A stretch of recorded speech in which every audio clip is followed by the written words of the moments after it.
Radioscopie.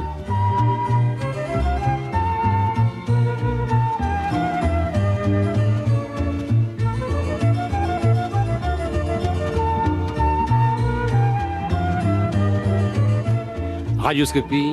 Abbé Louis Coache. Jacques Chancel.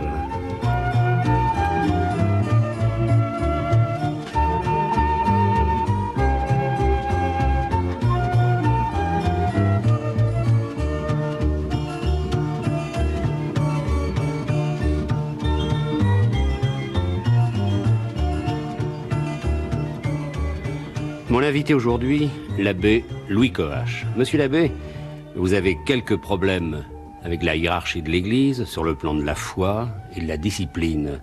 Vous voulez défendre le Seigneur, la foi, en effet, et l'Église, qui, à votre avis, sont terriblement menacés. Mais je voudrais savoir qui est en péril. C'est l'Église qui est en péril. Je dirais, c'est notre chère Église catholique. C'est notre mère. Et elle est rongée en ce moment de l'intérieur par un péril qui met tout en doute et qui cherche à saper absolument tous les fondements de la foi, de la morale, de la liturgie et toutes les institutions. Vous estimez qu'il y a trop de laisser-aller? Oh, il y a énormément de laisser-aller. Donc il n'y a plus aucun respect ni de la morale, ni de la vertu, ni de la tradition? Non, c'est du moins ce que cherchent les modernistes. Et vous pensez que vous, abbé Louis Coache, vous avez raison? C'est peut-être prétentieux de vouloir l'assurer, mais je pense, en effet, je peux dire, avec la grâce de Dieu, que nous avons raison, parce que nous ne faisons que nous appuyer sur toute la tradition de l'Église. 20 siècles de tradition. Dans votre église, qui est à vous toujours, à Montajoul, dans l'Oise? À Montjavoux, non. J'ai laissé l'église à un prêtre que Monseigneur l'évêque a nommé comme... Comment s'appelle le village? Montjavoux. À Montjavoux, pardon. Montjavoux, oui. J'ai donc laissé l'église à un prêtre que Monseigneur a nommé pour éviter les difficultés. Alors j'ai laissé l'usage de cette église et l'administration de la paroisse à ce confrère. Moi, je suis toujours au presbytère de Montjavoux, où j'ai une petite chapelle, où j'assure la Sainte Messe le dimanche. C'est-à-dire un peu éloigné par l'église elle-même, cette église dont vous êtes? C'est tout près de l'église, tout près. Mais vous n'êtes plus dans l'église? Je ne suis plus dans l'église matérielle, mais nous sommes au cœur de l'église spirituelle, c'est-à-dire la société fondée par notre Seigneur Jésus-Christ. Enfin, dans cette église de Montjavoux, autrefois, il y avait des panneaux, il y avait des inscriptions, et j'ai relevé celle-ci qui avait d'ailleurs été donnée dans la presse. Vous écriviez vous-même, vous faisiez écrire: les tenues débraillées sont interdites, les femmes doivent être en jupe et les genoux couverts, Oui. même lorsqu'elles sont assises. Oui. Vous pensez que la foi est une question de tenue? Oh, la foi, c'est bien mieux que cela. La foi, c'est d'abord la vérité. C'est toute la doctrine de la Sainte Église catholique. Mais à côté de la vérité, il y a la morale.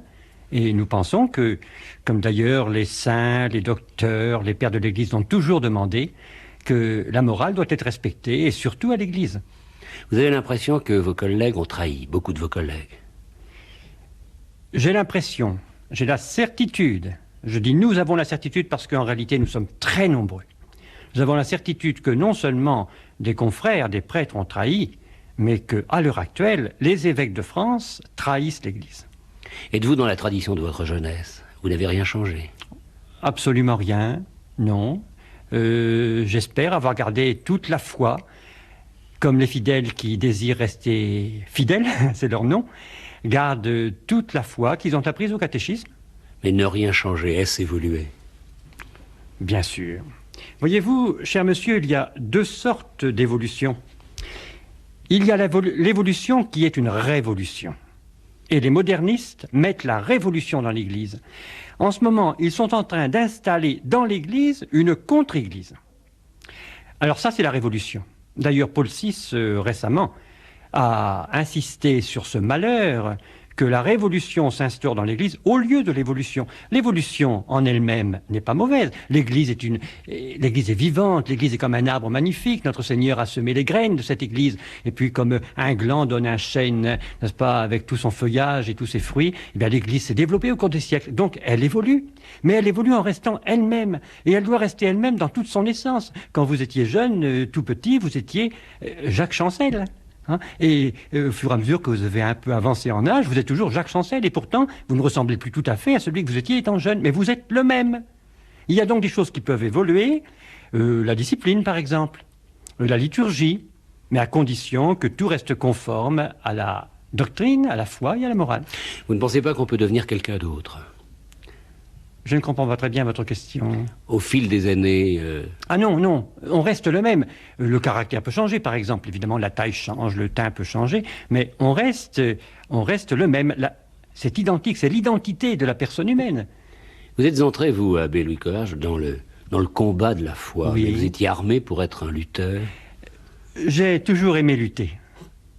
Parce que là, vous êtes contre tout le monde. Je suis contre tout le monde. Contre vos évêques, Mais alors, contre le pape. Même. Comme on disait à saint Athanase, vous savez, au début de l'Église, il y a eu cette grande hérésie, l'arianisme. Hein, et le monde entier, enfin toute l'Église était devenue pratiquement arienne. Alors on disait à saint Athanase, comment? Vous êtes tout seul contre tous les évêques? Puis il répondait, ça prouve que tous les évêques sont contre l'Église. Et je prends un autre exemple, si vous permettez, par exemple Thomas More, saint Thomas More, qui lui a résisté contre toute l'évolution de l'Église protestante en Angleterre. Alors on lui disait la même chose. Vous avez contre vous tous les évêques et vous prétendez avoir raison? Il dit oui, j'ai peut-être contre moi tous les évêques, mais j'ai pour moi tous les saints et tous les docteurs de l'Église. C'est ce qui fait notre assurance, voyez-vous, notre sécurité, c'est ce qui fait notre tranquillité. Moi, dans ce combat où je suis très mal vu, où nous sommes très mal vus parce que nous sommes assez nombreux, mal vus par les évêques, mal vus par beaucoup de confrères, mal vus par un certain nombre de fidèles, nous paraissons des révoltés. Hein. Nous avons une tranquillité, une joie, la joie de rester attaché à la Sainte Église que nous aimons tant. Mais vous avez peur pour vous ou pour les autres? Car c'est quand même une peur qui s'est installée. Ce n'est pas le mot peur qui convient. Ce n'est pas le mot peur. Ou une inquiétude, si vous voulez. Oui, nous voyons l'Église Car vous parlez d'hérésie.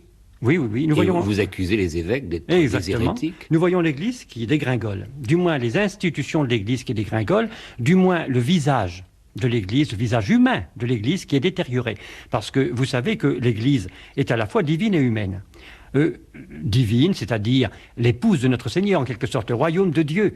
Alors l'Église, elle est éternelle. Il n'y a rien à craindre. On n'a pas d'inquiétude à avoir. L'Église demeurera toujours. Et comme l'on dit, belle, sans rides, immaculée, magnifique. Et c'est ce qui fait notre joie et notre force. Mais l'Église est faite en même temps d'hommes qui en sont les chefs, le Saint-Père, les évêques et les prêtres. Et alors, la plupart de ces chefs en ce moment, et je parle par exemple surtout de la France, trahissent l'Église. Et alors, ils donnent à l'Église un visage qui est le visage d'une marâtre en quelque sorte. Vous pensez que le pape est sur la mauvaise voie? Vous me posez là une question que j'aurais préféré que vous ne me posiez pas. Et pourtant, c'est le nœud du problème. C'est le nœud du problème, oui, si vous voulez. Dans ce que vous êtes, le dans nœud, ce que vous non, faites. Ce n'est pas le nœud. Seulement, le pape est quand même à la tête. Prenez un homme dont le père, par exemple, ne fait pas bien son travail. Si vous dites à cet homme, votre père, qu'est-ce qu'il fait? Il ne fait pas son travail. Cet homme sera gêné, c'est son père. Le pape, c'est notre père. Le pape a été élu légitimement. Et mon Dieu, il n'y a pas de raison de penser que l'élection du pape n'a pas été valide. C'est donc le chef de l'Église. Nous devons donc avoir pour lui beaucoup de respect et même beaucoup d'amour. Et puis nous constatons que pourquoi? Est-ce qu'il est complexé? Est-ce qu'il est angoissé? Est-ce qu'il est mal entouré? Est-ce qu'il veut vraiment mener l'Église dans un certain sens? Nous ne savons pas, mais nous constatons que s'il a de bonnes paroles, il n'agit pas, il ne tient pas le gouvernail comme il faudrait. Alors là, évidemment, cela nous afflige.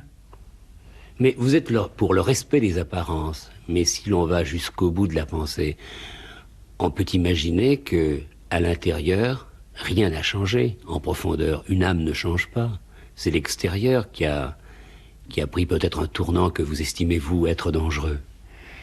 Nous sommes pour le respect des apparences, je vous dirais plutôt, nous sommes pour le respect de ce qui fait l'essentiel dans l'Église. Évidemment, les apparences, les signes extérieurs peuvent avoir leur importance.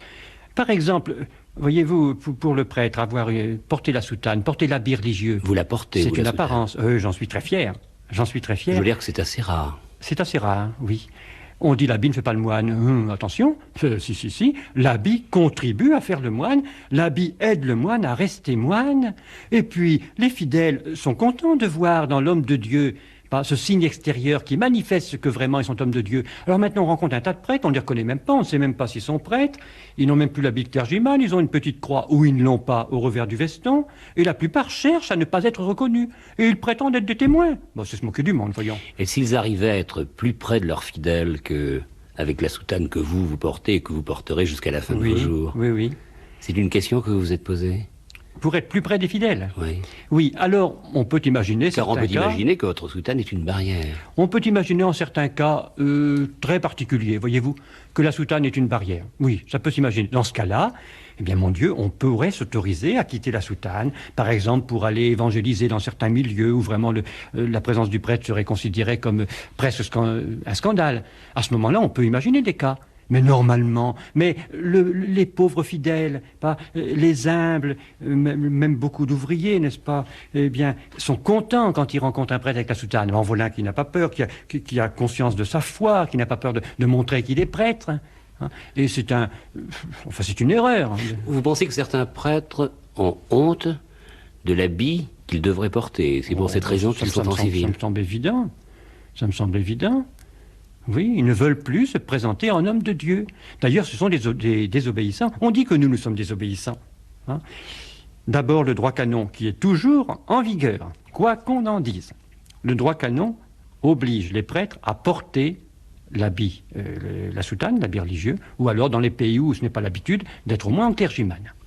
Ensuite, le Saint-Père, non seulement Pie XII, bien sûr, mais Jean XXIII, Paul VI, ont, en plusieurs circonstances, demandé que les prêtres gardent la soutane et que les religieux religieuses gardent leur habit.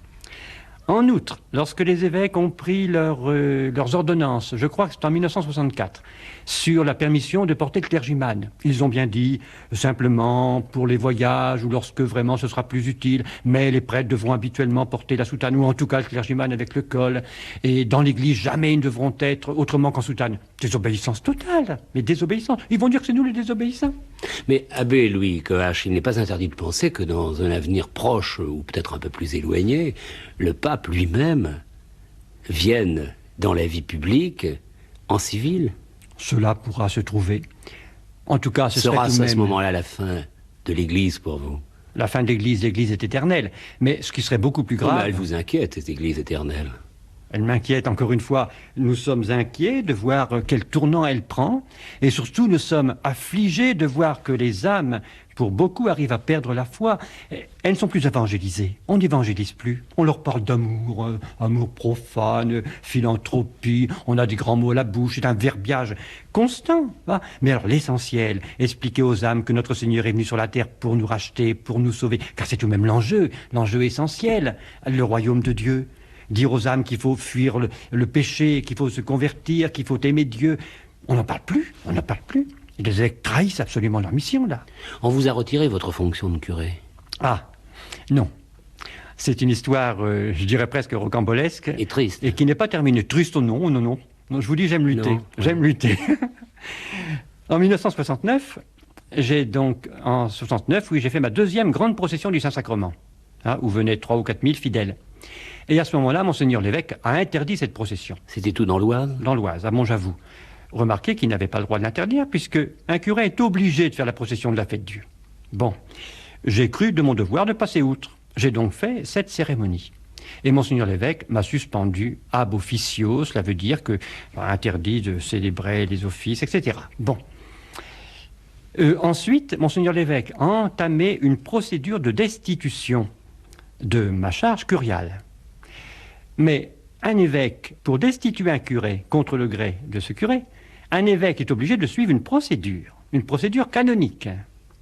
Et cette procédure, qui a d'ailleurs été modifiée en je ne sais plus quelle année, 69 ou 10, je ne sais plus, par Rome, cette procédure existe toujours. Or, Monseigneur l'évêque de Beauvais est passé à pieds joints sur un certain canon qui pourtant est ad validitatem. Ça veut dire que si on ne suit pas ce canon, la sentence est nulle. Bon, j'ai fait appel à Rome, hein, et Rome d'ailleurs a interdit, Monseigneur l'évêque, de nommer le prêtre qui est à Montjavoux, de le nommer curé en droit. J'ai donc fait appel pour cette tentative de destitution, j'ai fait appel, en somme, pour toutes les difficultés que j'avais, et puis un procès s'est ouvert à Rome, un procès administratif. En novembre 69, la Sacrée Congrégation du clergé a nommé une commission pour juger mon cas. Et je sais qu'en 1970, la conclusion de cette commission a été en ma faveur. Ça m'a été dit par un prélat, un très haut prélat, qui d'ailleurs maintenant est mort, c'est pour ça que je peux donner son nom, Monseigneur Pozzi. Mais la secrétairerie d'État a mis son veto à la publication de cette conclusion. En décembre dernier, donc en 1974, voyant que rien ne se produisait, je suis allé à Rome, à la congrégation du clergé. Le cardinal Ract a refusé de me recevoir, parce que, vous voyez, on reçoit n'importe qui, hein, même les ennemis de l'Église, les persécuteurs, ceux qui mettent à mort les chrétiens, on les reçoit. Mais nous, on ne nous reçoit pas. Enfin, on n'en a pas tellement d'amertume, vous savez. On offre au bon Dieu. Quand même. Ben, ça fait de la peine, que voulez-vous? On va voir notre Père à Rome, on va voir ceux qui leur présentent, ceux qui sont à côté de lui, on refuse de nous recevoir. Toujours est-il que l'un des prélats de la congrégation m'a dit, voilà, le Saint-Père a déchargé la congrégation du clergé de votre procès, de mon procès, et a chargé une commission de plusieurs cardinaux pour tout reprendre depuis le début. Depuis ce temps-là, j'attends. Je ne suis donc pas condamné. Mais alors, ce que je ne comprends pas, c'est que mon évêque refuse de me recevoir. Mais lorsque vous publiez des écrits que l'on dit injurieux contre l'épiscopat, vous êtes content de vous? Content de moi, pas du tout. Non, c'est à regret qu'on souligne les fautes des évêques. Mais quelquefois, on est bien obligé. On est bien obligé parce que, mon Dieu, la vérité avant tout. Il faut tout de même prémunir les âmes, il faut les protéger contre cette fausseté qui descend à jet continu pour essayer de les changer, de changer les mentalités. C'est leur but. Ils veulent changer les mentalités. Ils veulent transformer le cœur des fidèles pour qu'ils passent de la religion catholique à une vague religion, un vague syncrétisme, enfin l'adoration du monde. La nouvelle religion, c'est l'adoration du monde. Au lieu de l'adoration de Dieu. Au lieu de l'adoration de Dieu. Vous estimez, abbé Louis Coache, qu'il y a tout de même d'autres églises, ou du moins d'autres croyances, ou que votre église, que votre croyance sont les seules? Je dirais qu'il y ait matériellement d'autres croyances, ben évidemment, puisque on sait qu'il y a des protestants, vous êtes tolérant. Des bouddhistes. Ah, je m'attendais à cette question-là. Est-ce que je suis tolérant? C'est une question d'ailleurs que vous posez facilement. Oui, je crois que c'est règle de toute vie d'homme. Oui. Alors les uns répondent non, les autres, l'autre jour je me rappelle, j'écoutais votre émission et quelqu'un oh non, je ne suis pas tolérant. Et puis d'autres au contraire, je suis tolérant. Ben, je vous dirais oui et non. Il n'y a qu'une vérité. Et la vérité existe en elle-même. Contrairement à cette philosophie du relativisme pour laquelle la vérité se fait, la vérité est fonction, n'est-ce pas, des besoins de l'homme. Non, la vérité existe en elle-même. Et comme nous, chrétiens, nous croyons que la vérité, c'est celle qui a été donnée par notre Seigneur Jésus-Christ, c'est la vérité pour laquelle Jésus-Christ est mort, celle qui doit nous sauver. Hein. Nous sommes obligés de dire dans notre foi, hein, eh bien, il n'y a que cette vérité-là. Que d'autres hommes suivent une autre vérité, ce qu'ils appellent leur vérité. On ne va pas les empêcher matériellement, hein, mais nous estimons qu'ils ont tort. En tout cas, il y a une tolérance qui ne devrait pas exister, c'est la tolérance du mal. Voyez. Maintenant, à l'heure actuelle, sous prétexte de libéralisme, on tolère tout. Eh bien non, cette tolérance-là, on ne doit pas l'avoir. Hein. Et quand on voit un gangster qui fait le mal, etc., au lieu d'être presque en admiration, n'est-ce pas, ou de le défendre, ou de défendre ceux qui sont dans l'erreur, etc. On devrait dire non, c'est mal, c'est mal. Les évêques sont bien trop tolérants. On accepte tout maintenant, sous prétexte de bonté, de compréhension. Oh, il n'a pas fait exprès, il croit bien faire. On admet tout. Enfin, vous avez la chance d'avoir trouvé votre voie, d'être arrivé comme au bout du chemin. Est-ce cela? Trouver, cette fois, je l'ai eu, je ne dis pas en naissant, mais je l'ai eu à mon baptême. Hein.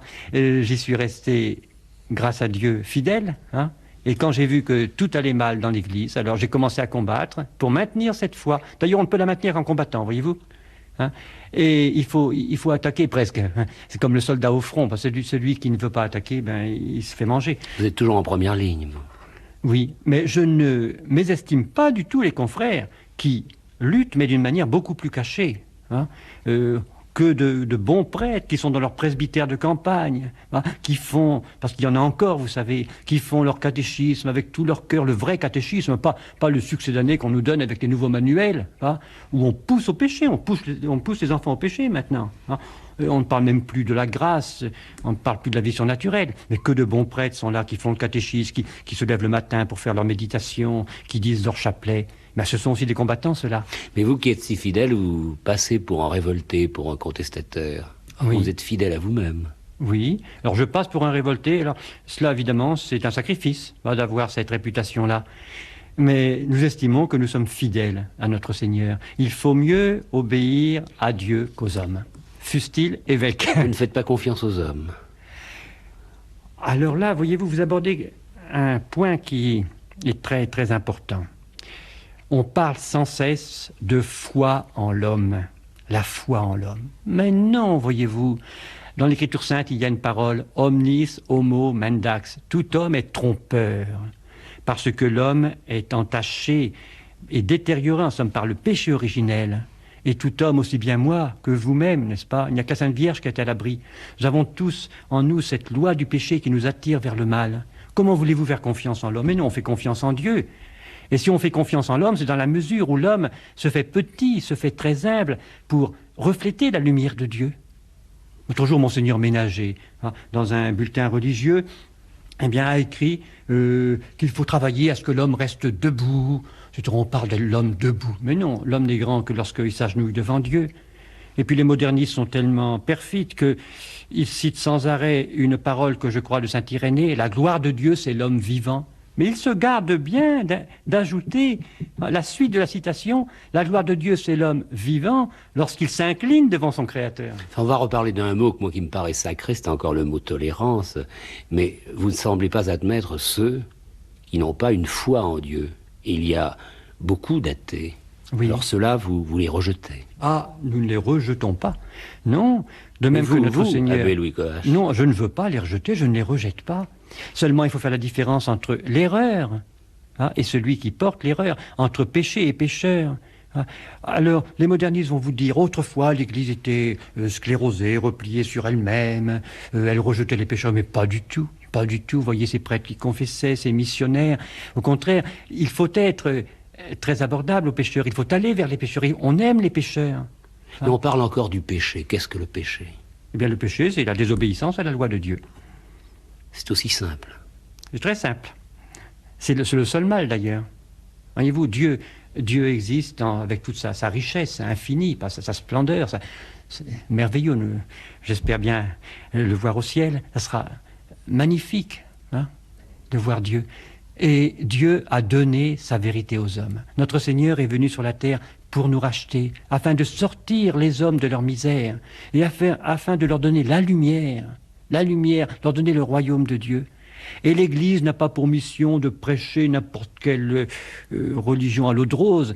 L'Église, les évêques doivent donner la vérité du Christ. Monsieur l'abbé, avez-vous de l'amour pour ceux que vous croyez être dans l'erreur? Je prie beaucoup pour eux. Et non, je dis, avez-vous de l'amour? Oui, je pense avoir de l'amour pour eux. Je pense, bien sûr. Par exemple, les prêtres mariés, se sont-ils trompés? Ah, ils se sont certainement trompés. Je ne dis pas qu'un tel, en se mariant, a fait nécessairement un péché grave, parce que nous n'avons pas le droit de juger le fond des cœurs. Mais il nous faut juger les actes. Et en ce moment, c'est toujours la confusion, voyez-vous. Sous prétexte de ne pas juger le fond du cœur, le fond des cœurs, on ne veut plus juger les actes. On va vous dire, oh, ça c'est pas si mal, voyez-vous, attention, il n'a pas voulu mal faire. Mais il ne s'agit pas de ça. Le confesseur, peut-être, juge le fond du cœur, mais le prêtre, dans son ministère, l'évêque, doivent juger le mal. Regardez l'autre jour le cardinal Marty, qui assistait au congrès JOC, et qui a entendu, sans broncher, chanter l'Internationale. Il n'y a pas de sauveur suprême. Mais il aurait dû bondir, il aurait dû partir, mais c'est une honte de tolérer un tel scandale. Vous êtes en rébellion totale. Mais non, ce n'est pas de la rébellion. J'y mets un petit peu de flamme, voyez-vous, et de feu, parce qu'il s'agit de toute notre foi, notre amour de Dieu. Si l'on peut tout dire, oui. on peut tout expliquer. Oui. Et car tout mérite attention. Regardez notre Seigneur, la fougue qu'il a mise dans sa lutte, autant il était bon pour les pécheurs. Regardez Marie-Madeleine, comme il l'a accepté, il l'a laissé pleurer sur ses pieds, il l'a laissé essuyer ses pieds avec ses cheveux. Pourquoi? Parce qu'elle commençait à demander pardon.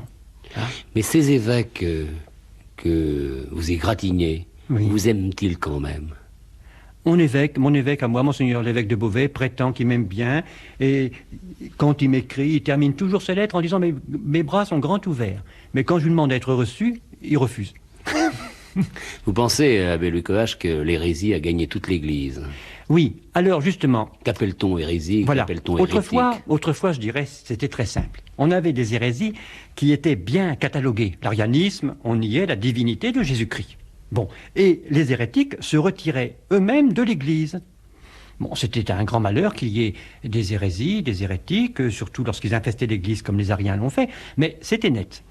Il y a une autre hérésie, par exemple, le docétisme. Cela prétendait que notre Seigneur n'avait pas un véritable corps, c'était une apparence. Hein? Bon, mais c'était net. Il y a eu les protestants. Les protestants, eux, ont prétendu que, par exemple, pour l'Eucharistie, elle n'est pas un sacrifice. Ils ont prétendu que le sacrement de pénitence n'efface pas les péchés, et bien d'autres erreurs. Mais c'était net, ils se sont retirés de l'Église. Tandis que maintenant, nous avons ces nouveaux hérétiques hein, qui arrivent à nier toutes les vérités, parce qu'ils les nient finalement toutes, les unes après les autres, d'une manière bien sournoise, en posant des points d'interrogation, en essayant d'expliquer d'une manière qui n'est plus la manière vraiment catholique. Hein. Et ces hérétiques, ces nouveaux hérétiques, restent à l'intérieur de l'Église pour la démolir plus facilement. Mais votre combat fait avancer l'Église ou au contraire la divise? Quels sont les diviseurs? Dans votre paroisse, Oui, par oui. exemple, je crois savoir que les fidèles sont partagés en deux groupes. Oui, Ceux qui oui, vont comme vers partout celui qui d'ailleurs. vous a remplacé Oui. et ceux qui vont vers vous. Comme Parce qu'il y a partout. deux messes, Oui, en oui, fait. oui. Oui, il y a deux messes. Il y a deux messes. L'officielle de l'Église, Oui. puis Oui, la vôtre. justement. Mais alors, quels sont les diviseurs? Les diviseurs, en général, enfin toujours, ce sont ceux qui font le mal. Tout de même, si un voleur arrive chez moi, je crie au voleur, et que je fais du bruit, et que j'ameute toute la population, c'est moi qui mets le trouble? Mais non, ce sera le voleur qui mettra le trouble. Alors, parce que nous protestons contre le mal qui infeste l'Église, on nous traite de diviseurs. Mais vous aussi, vous avez été voleur à un certain moment, lorsque vous avez volé toutes ces revues. Ah oui. Parce qu'elles parlaient de pornographie, parce qu'elles attaquaient la Et morale. ça continue, hélas, ça continue. Oui, oui, ça nous Vous avons avez été organisé. condamné? J'ai été condamné, j'ai failli faire de la prison d'ailleurs. C'est-à-dire que j'étais condamné à de la prison avec sursis. Et ensuite, il y a eu appel, et puis là, j'ai simplement eu une amende. Et cela ne vous arrête pas? Non, nous Vous avons estimez que c'est votre organisé, combat? et nous organisons dans toute la France, la razzia, l'enlèvement, parce que moi je n'appelle pas ça un vol. Si vous enlevez un poison qui se trouve sur la table d'un commerçant, parce que le commerçant ne veut pas enlever le poison, vous voyez des enfants qui vont toucher au poison, vous intervenez pour enlever le poison, vous ne le volez pas, c'est pas pour vous que vous le prenez, c'est pour l'enlever. Eh bien, nous prenons les revues, ces revues dites catholiques, hein, qui sont de véritables poisons, sur le plan de la foi, sur le plan de la morale, sur le plan des institutions. Par exemple, sur le plan de la morale, elles font l'éloge, ces revues, l'éloge du marxisme. Hein. En ce moment où il y a cette terrible invasion, et qui maintenant est pratiquement totale, du Vietnam, du Sud, hein, eh bien, ces revues catholiques sont en faveur des oppresseurs, alors que les pauvres gens vont être massacrés par milliers. Hein. Ils n'auront plus aucune liberté. Et les journaux catholiques, c'est une honte, prennent parti en faveur des oppresseurs. Alors nous prenons ces revues. Nous les prenons parce que nous disons c'est un poison qui intoxique l'âme des enfants, un poison qui intoxique l'âme des adultes. Alors nous enlevons. Nous enlevons. Si je comprends bien, pour vous, l'Église est devenue toute rouge. Ah, rouge, il n'y a pas que cela. Non, non, là j'ai parlé du marxisme, mais il y a toutes les autres erreurs qui s'insinuent. Mais ceux qui sont à la tête de ces revues sont quand même des gens estimables, que vous connaissez, que vous respectez. Que je connais, j'en connais peut-être l'un ou l'autre, hein, mais j'estime que les directeurs de ces revues font une œuvre néfaste. Hein. Ce sont vraiment des brigands dans l'Église. Ils font un mal, ils trahissent l'Église. On se demande comment les évêques les gardent. Tenez, je suis tombé avant-hier parce qu'on me l'a donné sur la revue Okapi. Alors on va dire, oh, l'abbé Coache s'attaque même à des revues pour des enfants de 7 ou 8 ans. Il y a dans ce numéro, du 1er au 15 avril, 5-6 pages, n'est-ce pas, qui sont absolument sensuelles, où on représente des enfants nus. Et ces pages incitent les jeunes lecteurs à la sensualité, à la recherche de leur corps. Mais c'est une honte, cher monsieur, c'est une honte. Comment les évêques peuvent-ils...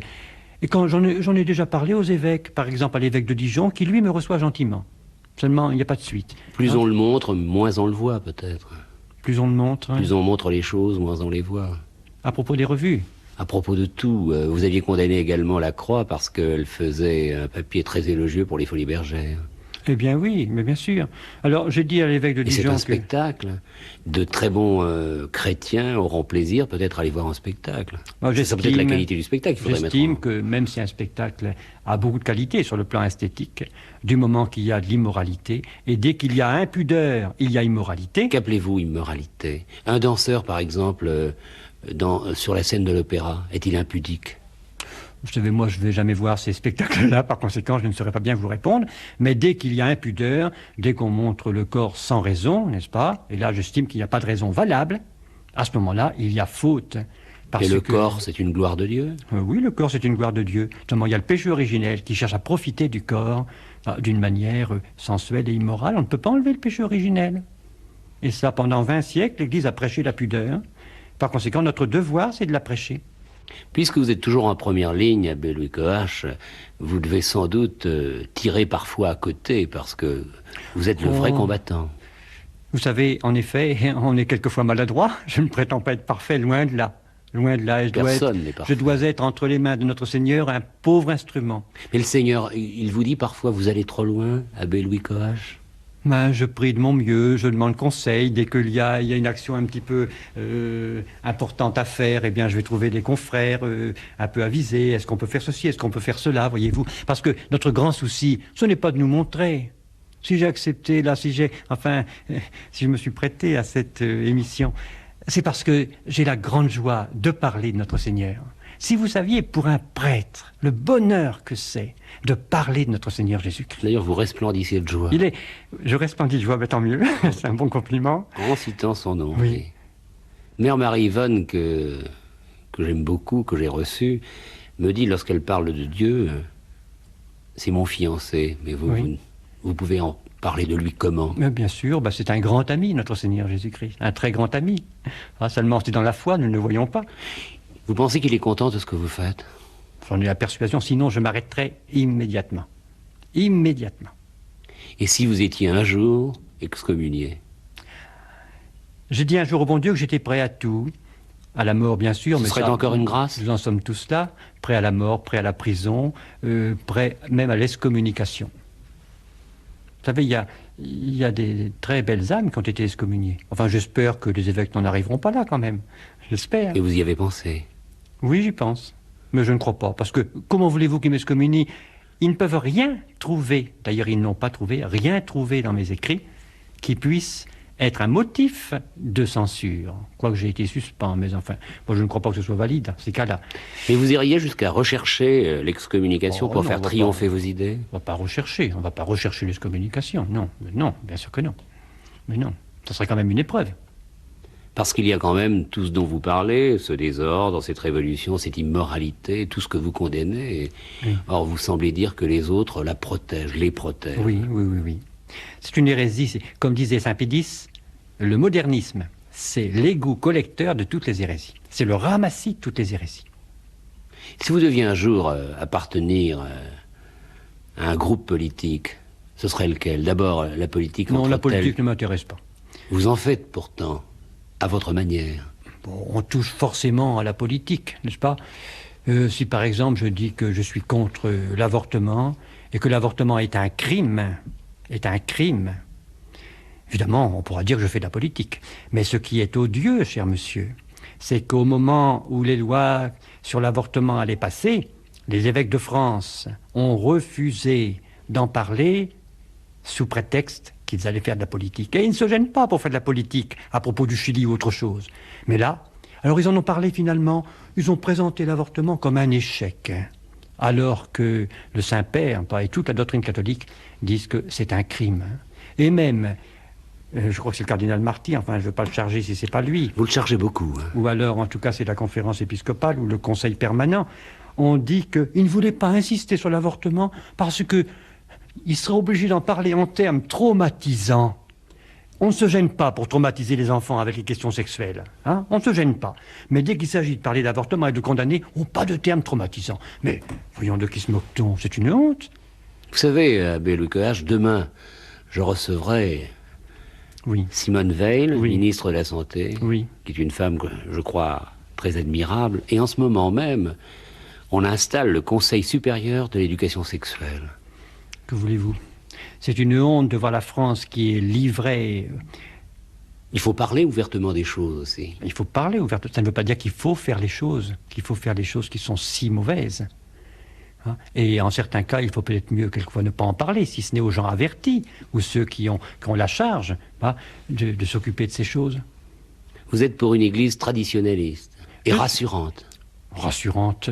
Je suis pour l'Église catholique, la Sainte Église catholique. Mais la Sainte Église catholique, c'est celle du pape. Oui. Dans l'esprit des gens. Attention. Autrement, les gens ne vont plus comprendre. Non, c'est ça qui est le drame. C'est que les modernistes prétendent être l'Église catholique. Pour les protestants, on sait, pour les juifs, on sait. Oui. Les modernistes prétendent être l'Église catholique et ils changent la substance des dogmes, la substance de la foi, la substance de la morale. Hein. Alors, être avec l'Église catholique, c'est être avec le Saint-Siège. Donc, avec le pape. Mais si le pape est infaillible, lorsqu'il enseigne à toute l'Église ce qu'il faut croire ou ce qu'il faut faire pour aller au ciel, en des conditions qui sont bien déterminées et qui sont pratiquement rares. Le pape n'est pas impeccable, ça veut dire que le pape peut faire des péchés. Hélas, au Moyen-Âge, il y en a qui ont fait des péchés sur les mœurs. Il n'est pas impensable de songer que le pape peut faire des péchés contre la foi. Je ne dis pas que Paul VI en fait. Il utilise souvent des formules bien équivoques, mais enfin, bon. Je ne dis pas qu'il fait des péchés contre la foi, mais il n'est pas impensable qu'un pape fasse des péchés contre la foi. Et si Dieu avait une idée bien à lui, en laissant poursuivre ce qui se fait en ce moment par l'Église, c'est peut-être une idée de Dieu, ce progrès, cette transformation de l'Église. L'Église ne peut pas se transformer jusqu'à ne plus être ce qu'elle est. L'Église peut évoluer, et il faut qu'elle évolue, c'est-à-dire que la liturgie soit plus accessible. Je ne suis pas contre le français, a priori, dans la liturgie. Et je vous dirai, à propos de la messe, que vous évoquiez tout à l'heure, que nous préférons, à la limite, la messe de Saint Pie V, c'est-à-dire la messe traditionnelle en français, à la nouvelle messe en latin. D'ailleurs, je tiens à souligner, parce que c'est vrai, quoi qu'en disent les évêques, que la nouvelle messe, si elle est permise, n'est pas obligatoire. Et il faut que les fidèles de France le sachent, parce que jamais dans ces documents, Rome n'a rendu la nouvelle messe obligatoire. Et c'est là qu'il y a eu une véritable trahison, une fausseté, une perfidie. La constitution du pape Paul VI, du 3 avril 1969, terminait ainsi. À la fin, il nous plaît de tirer une conclusion. Nobis placet quidquam et ficere et cogere. Je crois, enfin, peut-être me trompais-je sur l'emplacement des mots. Et on a traduit en français, à la fin, nous voulons dire que nous rendons cette messe obligatoire. C'est un véritable contresens. Et cette traduction, qui est un contresens, on l'a publiée partout et elle est toujours en valeur dans les librairies et ailleurs. Mais avouez qu'en latin, la messe garde quand même tout son mystère. En latin, oui, bien sûr, et c'est pourquoi le latin d'ailleurs a son importance, parce que c'est comme un écrin magnifique qui garde la vérité. Le mystère, il faut le mystère. Bon, et de toute façon, le mystère est là, puisque c'est le sacrifice de notre Seigneur Jésus-Christ. Mais vous avez installé un État dans l'État maintenant, vous, abbé Louis Coache. Non, pas du tout. Si, parce qu'il y a quand même ce monastère que vous avez acheté aux Dominicaines, à Flavigny, dont vous avez fait un petit séminaire, oui, que vous avez payé fort cher, ce qui prouve que vos amis ont les moyens. Nous avons énormément d'amis. Et pour pouvoir acheter à ce prix-là, c'est que vous êtes entouré d'amis. Je tiens à vous dire que pour avoir, n'est-ce pas, ce million nouveau, j'ai reçu des offrandes de 3000 bienfaiteurs. Et énormément d'offrandes de petites gens qui m'ont envoyé 10 francs, 15 francs, qui sont saignés aux 4 veines. Ce n'est pas un État dans l'État. Nous continuons la Sainte Église catholique à notre mode, à notre degré, comme nous pouvons. Nous ne sommes pas évêques, mais nous maintenons comme nous pouvons, comme un soldat de seconde classe se maintient comme il peut si son chef fait défaut. Si vous étiez évêque, changeriez-vous d'objectif? D'abord, il n'est pas question que je sois évêque, et puis je ne changerai pas d'objectif. Je continuerai à lutter. Mais ce qui est triste, c'est que il n'y a pas d'évêque ayant un siège, sauf en Pologne, en Amérique du Sud, qui tiennent mordicus, je dirais, à la foi catholique. Nous avons en France quelques bons évêques, en ce sens que ils ne font rien de mal, mais ils tolèrent. Et pour un évêque, tolérer, c'est déjà un mal. C'est pourquoi... Vous voyez qu'on revient à ce mot tolérance. Oui, mais il tolère quoi? Il tolère l'hérésie. Or, un évêque n'a pas le droit de tolérer l'hérésie. Hein. Et je voudrais pouvoir dire aux évêques, mais messeigneurs les évêques, mais reprenez en main votre bâton de pasteur, occupez-vous des pauvres âmes qui n'en peuvent plus. Il y a ces pauvres gens, les humbles, les petits, qui voudraient retrouver la foi comme avant. Alors, on les force à accepter une nouvelle liturgie, on enlève les prix de Dieu pour qu'ils ne puissent pas se mettre à genoux, on leur donne des coups de pied quand ils communient, ceux qui veulent se mettre à genoux, on leur donne des coups de pied, ils vont jusque-là. Vous avez vu cela? Oui, mais en de nombreux cas. Mais oui. Des coups de pied? Mais oui, parce que, oui, je ne dis pas que c'est très très méchamment, mais enfin, le prêtre célèbre, il donne la communion, quelqu'un se met à genoux, alors il n'est pas content, il donne un petit coup de pied, et puis alors on méprise ces gens-là, n'est-ce pas, qui prient encore. Enfin... Ces évêques et ces prêtres font le contraire de ce qu'ils devraient faire. Mais ce séminaire de Flavigny est fort beau, me dit-on. Oui, c'est-à-dire qu'il y a d'abord la maison Lacordaire. La maison Lacordaire, c'est une très grande maison que nous avons achetée aux Dominicains en 71, qui comporte 100 chambres. C'est une très grande maison d'accueil, où nous faisons également des retraites spirituelles. Et alors, par exemple, à Pâques, c'était absolument plein. Enfin, ça marche très, très, très bien. Alors, je vais vous poser une question. Nous avons le séminaire que nous avons acheté. Car le bruit court que Monseigneur Marcel Lefebvre va fonder un séminaire, un grand séminaire à Flavigny. Est-ce vrai? Vous me posez la question, oui. Donc, il y aura un rapprochement d'évêques à curés. Oui. Et puisque vous me posez la question, eh bien, en effet, il y a des tractations depuis 3 mois entre Monseigneur Lefebvre et moi-même. Mais il n'y a pas encore de conclusion parce que cela nécessite une étude très approfondie de la question des locaux, des aménagements. Alors, il n'y a pas encore de décision prise d'une manière bien certaine. J'ai l'impression, abbé Louis Covache, que vous placez Dieu très haut, c'est-à-dire à sa vraie place, mais vous êtes en rupture avec le Vatican parce que vous estimez, vous, que Dieu ne peut pas être considéré comme un copain. Je ne suis pas en rupture avec le Vatican. Justement, je ne suis pas encore condamné. Non, en rupture morale. Oui. Évidemment, nous ne sommes pas dans le vent. Oui, nous ne sommes pas dans le vent. Hein. Vous n'êtes pas à la mode. On n'est pas à la mode. Parce que la mode, maintenant, c'est tout accepter. Et faire plaisir à ceux qui sont dans l'erreur, à ceux qui se conduisent mal. Voilà ce que c'est. Oui, je disais que Dieu ne peut pas être un copain. Oh non, Dieu n'est pas un copain. Regardez toutes les revues, toutes les comédies musicales, tous les livres sur le Christ, sur Dieu. Vous les pourfendez. Eh bien, dès qu'on manque de respect à Dieu, bien sûr, nous ne pouvons pas accepter qu'on manque de respect à Dieu. Et si ce manque de respect était un trop-plein d'amour? Non, ne nous méprenons pas. Vous allez encore me dire c'est du verbiage. Il ne faut pas se moquer du monde. Il ne faut pas se moquer du monde. Dieu c'est l'infinité, n'est-ce pas? C'est la richesse suprême, il s'est mis à notre portée, mais il y a un minimum de révérence à l'égard de Dieu, d'adoration. On ne veut plus que les fidèles adorent maintenant. Et vous savez qu'à Paris, il y a cette paroisse, j'oserais dire cette paroisse de la Salvagrame, où Monseigneur Ducos-Bourget, on pourrait dire que maintenant c'est un gros curé, mais curé entre guillemets, cette paroisse de la Salvagrame, où passent tous les dimanches environ 7000 fidèles. Et les fidèles viennent de très loin pour assister à ces cérémonies qui sont des cérémonies traditionnelles. Alors là, ils peuvent adorer, ils peuvent prier. Et partout en France, maintenant, nous avons des centres. Partout. Un journal l'autre jour parlait de 500 centres en France.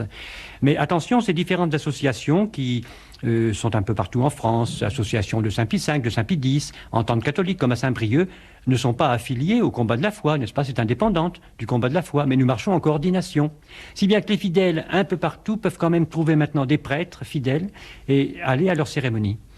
Je vois que le 2 octobre, avec Monseigneur Ducos-Bourget, vous allez à la salle Pleyel donner une conférence et le thème est bien significatif car c'est celui-ci, l'Église de Jésus-Christ ou l'Église des renégats. Des renégats.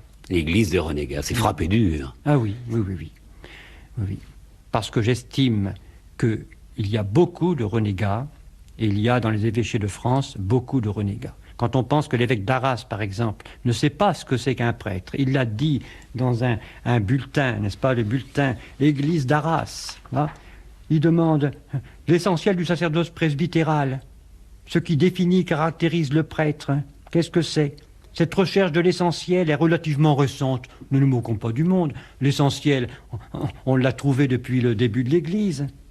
Bref, après avoir eu, dit-il, à certains moments, quelques idées sur la question, je n'en ai plus du tout. Un évêque qui ne sait pas ce que c'est qu'un prêtre.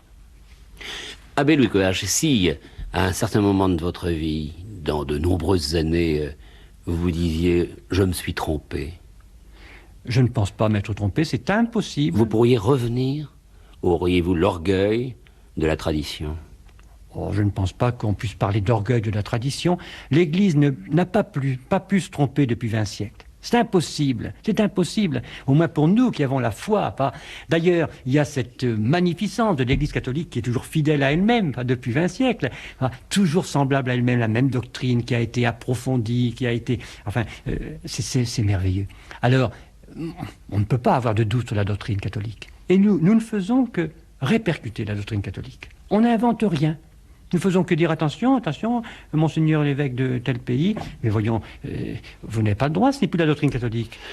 Il faut toutefois remarquer que votre combat est paradoxal parce que vous êtes en lutte avec la hiérarchie de l'Église, alors que vous ne souhaitez qu'une chose, conserver cette hiérarchie. Eh oui. Mais alors je vous dirais, c'est parce que nous aimons le pape, qu'éventuellement nous n'avons pas peur de lui dire très Saint-Père, nous vous en supplions, faites votre devoir. Et c'est parce que nous aimons l'institution épiscopale que nous disons aux évêques, mais voyons, mais faites votre devoir, qu'est-ce que vous avez? Mais les évêques sont ligotés par la conférence épiscopale. Ils sont dans un étau. Et alors on aurait envie de leur dire, mais évêques de France, redevenez adultes et majeurs, voyons quoi, soyez des hommes un peu.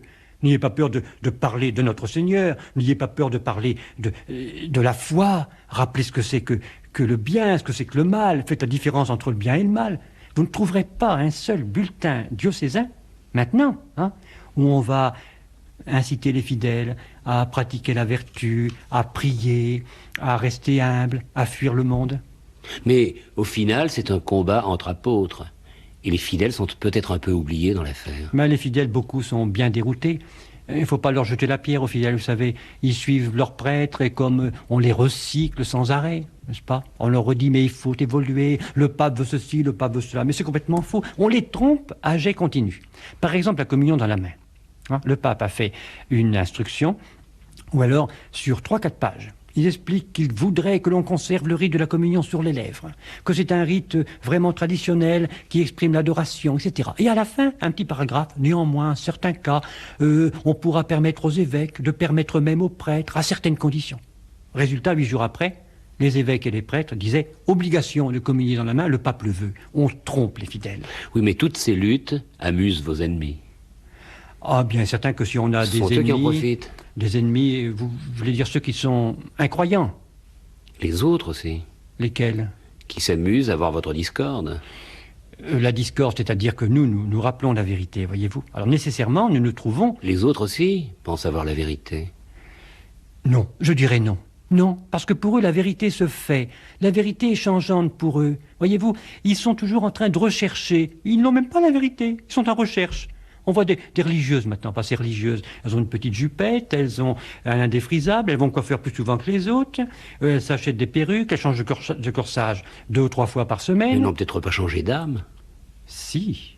Je ne les condamne pas, chacune en particulier, mais je dis elles ont changé d'âme en ce sens qu'elles perdent leur foi. Elles parlent de pauvreté, pratiquement. Elles s'attifent et elles s'habillent de manière plus luxueuse que les autres. En tout cas, elles dépensent un argent fou pour leur toilette.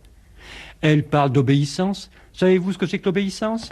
Bulletin religieux du diocèse de Beauvais. L'obéissance, dit une religieuse, c'est être à l'écoute des autres. C'est se moquer du monde. C'est se moquer du monde. L'obéissance, c'est obéir à la parole de Dieu. Être à l'écoute des autres, c'est être généreux. C'est être généreux, mais qu'on ne parle pas d'obéissance, voyez-vous. Ce sont les mots peut-être qu'il faut changer. Les mots... obéissance, non. discipline. Eh bien, ce sont des mots à garder parce que ces mots renferment des vérités, ils renferment des idées qui sont des idées fondamentales dans l'Église. Une religieuse, c'est celle qui fuit le monde, tout en restant à l'occasion dans le monde, pour son activité pastorale, enfin, par exemple comme infirmière, comme enseignante. Mais la religieuse fuit le monde pour s'attacher à Dieu. Et maintenant, elles veulent retrouver le monde. Avouez, monsieur l'abbé, qu'une phrase comme celle-ci, aimez-vous les uns les autres, est constamment assassinée, et par tout le monde. Parce qu'on finit par ne plus s'aimer du tout. Aimez-vous les uns les autres, en effet, il faut aimer les autres, mais les aimer dans la vérité. On ne peut aimer que dans la vérité. La parole de Dieu, c'est comme un glaive, voyez-vous. Qui détient la vérité? C'est Dieu. C'est Dieu. Dieu est la vérité. Et Dieu l'a donné, la vérité. Et il l'a confiée à la Sainte Église catholique. Et alors, nous, prêtres, nous avons comme mission de défendre cette vérité et de la propager. Alors il faut aimer les autres, oui, mais non pas les aimer faussement en leur laissant accepter l'erreur. Votre combat est-il plus actif que celui des moines qui mènent une vie contemplative? Est-ce qu'il est plus actif que celui des moines qui mènent une vie contemplative? Apparemment peut-être plus actif, oui, bien sûr, puisque les moines... Dans l'efficacité.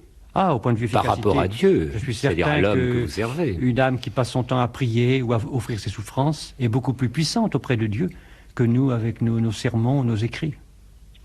À un certain moment, monsieur l'abbé, on a parlé beaucoup des hippies, de tous ces jeunes qui se réfugiaient dans une sorte de fuite et qui cherchaient l'amour. Vous ne pouvez pas considérer qu'ils sont eux aussi près de Dieu? Non, ils recherchent Dieu. Chacun en particulier peut-être près de Dieu. Nous n'avons pas jugé là, mais ce n'est pas une manière de rechercher Dieu. On ne recherche pas Dieu en faisant n'importe quoi. Pour vous, une nouvelle religion est en train de naître, et cette nouvelle religion, c'est l'ancienne, mais transformée et abîmée. La nouvelle religion qui naît, c'est la religion du monde, c'est la religion de l'homme, qui ne peut rien avoir à voir avec la religion catholique. C'est l'apostasie générale. C'est l'apostasie générale, oui. Comment peut-on définir ce mot, apostasie? C'est ce qu'on vient de dire, mais d'une manière plus précise. L'apostasie, c'est le reniement de toutes les vérités de la religion catholique. C'est quitter la religion catholique. Mais ceux qui travaillent en ce moment contre la religion catholique restent dedans pour mieux la détruire. Ce qui est terrible, c'est que les ennemis de l'Église sont en fait dans l'Église. Oui, c'est ça le drame. C'est ça le drame. Mais nous avons confiance, encore une fois, parce que l'Église est tellement belle que... Mais la phrase est valable des deux côtés. Monseigneur Marty pourrait le dire de la même manière? Non. Non, en s'adressant à vous, justement, vous qui le condamnez. Justement, le cardinal Marty... Je lui poserai la même question s'il était là. Oui, le cardinal Marty ne nous taxera pas d'erreur, lui. Hein? Il nous taxera pas d'erreur. Il ne peut pas reconnaître une erreur dans ce que nous faisons. Il dira que nous sommes indisciplinés, peut-être. Mais il ne pourra même pas le prouver, parce qu'en réalité, on ne fait qu'obéir aux lois de l'Église.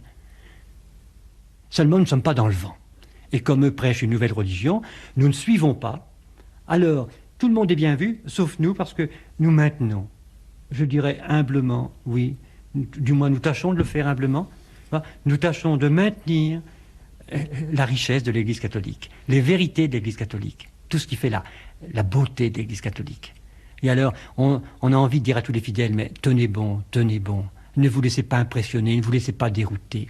Si vous avez encore la foi de votre enfance, gardez-la précieusement, priez dans votre coin, même si vous ne trouvez plus de prêtre pour vous confesser, même si vous ne trouvez plus de messe où aller, parce que la messe à laquelle vous allez, c'est véritablement une profanation, n'est-ce pas? C'est un repas, comme ils disent maintenant. Il ne s'agit pas de faire un sacrifice pour eux, il s'agit de faire mémoire, les évêques l'ont dit, il s'agit uniquement de faire mémoire. Ça, c'est protestant, hein. C'est condamné par le Concile de Trente. Alors on dit aux fidèles, même si vous ne pouvez plus aller à la messe, gardez intérieurement votre foi et priez. Et alors, vous resterez en union avec notre Seigneur. Enfin, l'homme est fou, inquiet, faible, fort. L'homme est-il Dieu? Oh, l'homme n'est pas Dieu, bien sûr. Seulement, Dieu donne à l'homme la vie surnaturelle, qui lui permet de s'approcher de Dieu, de vivre avec Dieu. Hein? Et le drame, c'est que maintenant, on ne parle plus de cette vie surnaturelle. Et il n'y a pas de salut autrement. Le salut nous vient par la croix de notre Seigneur, et la rédemption atteint nos âmes par cette vie surnaturelle. Votre vie sur la terre, elle aura été un paradis ou un enfer pour vous? Oh, un paradis. Un paradis.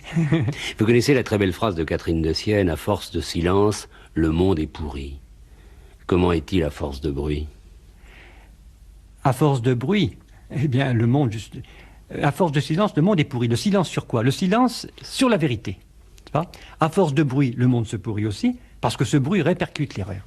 À force de bruit, parfois, le monde se pervertit. Oui, certainement. C'est pourquoi on aime le silence. Mais alors, attention, que ce silence ne soit pas complicité